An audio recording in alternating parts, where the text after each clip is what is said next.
Imagine waking up one day and realizing that everything you've always feared, that has taken away nights of sleep, that has paralyzed you at important moments in your life, was never real. It's not an exaggeration, nor is it an empty self-help promise. It's a recognition of a truth that is as powerful as it is uncomfortable. Fear, anxiety, and pain are often just misinterpretations of reality. How many times have you been distressed by anticipating a failure that never came? Or prepared yourself for a confrontation that ended up not happening? Perhaps you felt ashamed just imagining a public mistake, but in the end, nobody even noticed what was tormenting you so much. The human mind has this peculiar ability to turn assumptions into absolute truths, to construct entire realities from hypotheses, creating an invisible prison where freedom should live. The most intriguing thing is that even though we are aware of these distortions, we are still trapped in them. We continue to let ourselves be carried away by mental projections as if they were indisputable facts. And this is because the brain doesn't differentiate between what is real and what is vividly imagined. It responds with the same chemistry, the same rapid heartbeat, the same discomfort in the stomach. Throughout history, philosophers, psychologists, and neuroscientists have pondered this question. Why do we suffer so much for things that only exist inside our heads? The answer begins to emerge when we understand that emotional pain rarely comes from what happens to us, but almost always from the way we interpret what happens. When something is beyond our control, we create a narrative. We give that experience a meaning. And it is this meaning that determines how we will feel. Think of the fear of being rejected. It arises even before the experience, fueled by past memories, by accumulated insecurities, by expectations we create. The mind projects a scenario of failure. You will be judged, criticized, exposed. And even without any concrete evidence, your body reacts. Your heart races, your voice fails, your hands sweat. But if the experience happens and everything goes well, the fear melts away. And then you realize that the suffering was anticipated, exaggerated, even unnecessary. This pattern repeats itself in many situations. The fear of the unknown, the fear of making a mistake, insecurity in the face of a challenge, all of this usually stems from our attempt to control the uncontrollable. It was this perception that led the philosopher Baruch Spinoza to formulate a radical idea. Human suffering is not caused by the world, but by the way we interpret it. For him, understanding reality as it is, without illusions, without idealizations, is the first step towards freedom from anguish. He saw fear as an error in perception, as a noise in the communication between what the world is and what we believe it to be. And in this noise, suffering sets in. Spinoza believed that by knowing the causes of our emotions, by seeing clearly what affects us, we could drastically reduce the power these emotions have over us. That's why understanding how the human mind works is not just an intellectual exercise. It's a practical necessity. Because if what we think determines how we feel, then changing the way we think can completely transform the way we live. This is the basis of real transformation. And it's also the beginning of the journey we're going to take together, exploring the life and ideas of Spinoza, a man who, for daring to think differently, was rejected, isolated, and forgotten. But even in the silence of exile, he discovered something that can free any of us from the prison of fear and suffering. Spinoza's journey begins exactly where most people would give up. Instead of retreating in the face of judgment and exclusion, he turned rejection into a kind of liberation. Baruch Spinoza was born in 1632 in Amsterdam into a Sephardic Jewish community marked by strict rules and a strongly religious culture. His parents, like many others from that community, had fled the persecution of the Inquisition in the Iberian Peninsula and sought to live in peace in a new country, keeping their traditions, customs, and above all, their faith alive. But Spinoza didn't fit this mold. From an early age, he showed a restless, daring mind that wasn't content with ready-made answers. While others accepted doctrine as absolute truth, he asked uncomfortable questions. What is God? What is the soul? Does freedom exist, Or is it just a pretty name for ignorance of causes? This restlessness led him to study beyond the limits allowed by tradition. He immersed himself in Aristotle, studied the philosophical commentaries of Maimonides and Averroes, and was strongly influenced by the new discoveries of science, such as Descartes' rationalism. Little by little, he began to form a radically different view of the world from the one he had been taught. For Spinoza, God was not an anthropomorphic figure who rewards and punishes according to human wills. God was the very substance of reality, the infinite set of natural laws, the necessary order of the universe. Saying this publicly, in that context, was more than risky. It was social suicide. At the age of 23, Spinoza was officially excommunicated by his community. Not just expelled, but cursed in a document that ordered no one else to speak to him, help him, or even mention his name. The sentence stated that he was cursed day and night, as if his mere existence was a threat. And in a way it was. Because Spinoza embodied what many fear, the power to think for oneself. At that moment, he lost everything: friends, family, reputation. But it was precisely at this point that his philosophy began to flourish. Instead of wallowing in resentment, he adopted a simple, quiet life, working as a lens polisher, a trade that required patience, precision, and attention to detail, just like his philosophy. Isolated from the world, but free from the pressure of social expectations, Spinoza built a system of thought that would challenge not only his community, but the very foundation of Western culture. He rejected both religious authority and superstition, preferring an approach based on reason, observation, and logical coherence. His central idea was that everything in the universe happens out of necessity. Nothing is random. Nothing is outside natural laws, even our own thoughts and feelings. This does not mean that we are condemned to an immutable destiny, but that everything we feel and think has a cause. And understanding these causes is the key to freedom. What we call free will, according to him, is nothing more than ignorance of the true motivations behind our actions. This idea, which echoes today in discussions about behavioral psychology and neuroscience, was considered heretical at the time. But Spinoza wasn't trying to cause a scandal. He simply wanted to understand how to live well, how to find serenity in the midst of turbulence, how to free human beings from the invisible chains of fear, guilt, and unbridled desire. Instead of complaining about being silenced, he decided to look at reality as it is, with lucidity, courage, and impressive intellectual honesty.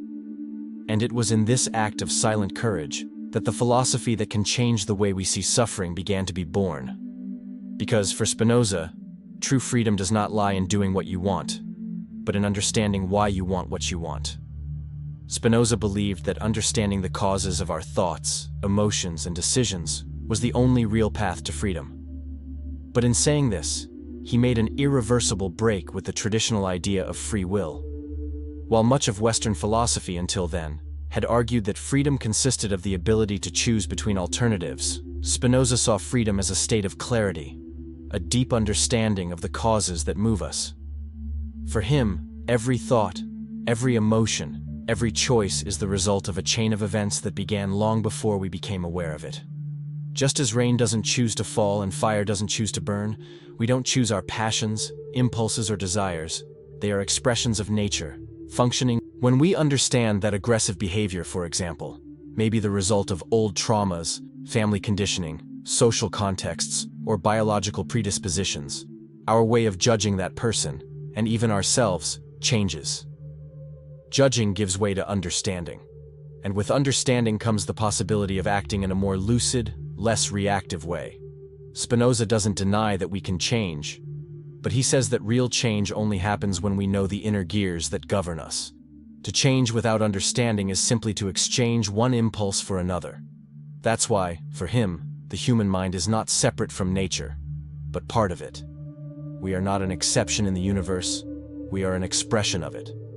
And if the entire universe works by fixed, predictable, and interconnected laws, then the mind also follows this logic. This means that feelings such as fear, envy, or sadness are not moral failings or divine punishments, but states that arise when we are affected by external causes that we don't fully understand.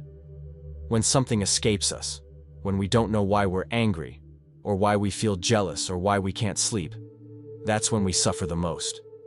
But this suffering, for Spinoza, is not a punishment, but a sign that we still don't understand what drives us. At this point, his philosophy begins to connect in a surprising way with modern discoveries in neuroscience. Recent research shows that a large part of our decisions take place before we are even aware of them. The brain anticipates reactions based on patterns, past learning, and automatic responses. In Spinoza's terms, we are determined by causes that operate inside and outside of us. And this should not be seen as a sentence of powerlessness, but as an invitation to investigate our own mind in depth. Self-knowledge, then, is not a moral choice, but a natural necessity. To know oneself is to know nature. Spinoza's proposal is clear. We can only free ourselves when we understand why we feel the way we do. And this understanding gives us a new way of acting. Not because we control everything, but because we stop reacting blindly. It's a kind of freedom that doesn't depend on external circumstances, luck, or permission.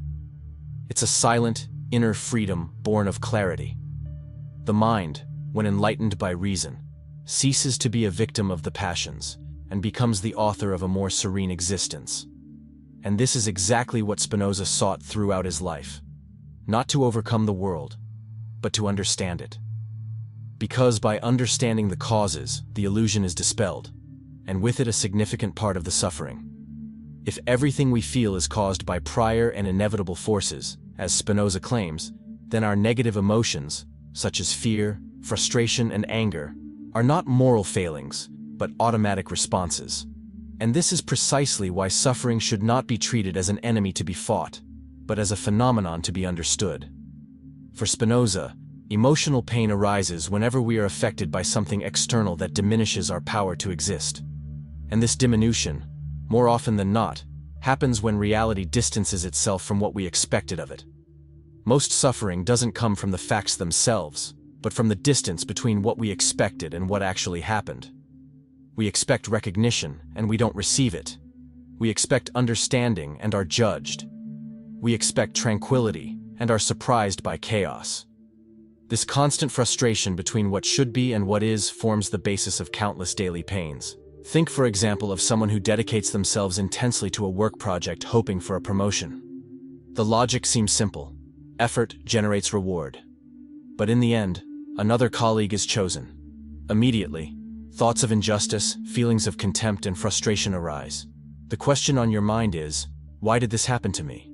However, Spinoza's philosophy invites us to rephrase the question, why did I feel this way in this situation? Suffering is not a direct result of the actions of others, but of the way we interpret what happened. Perhaps the choice of the other employee followed impersonal criteria. Perhaps it had nothing to do with merit. But, immersed in our interpretation, we can rarely see this clearly. This is where Spinoza offers a liberating twist. We shouldn't react with despair or resentment to what happens to us, but with understanding. He wrote that, we should neither laugh nor weep, but understand.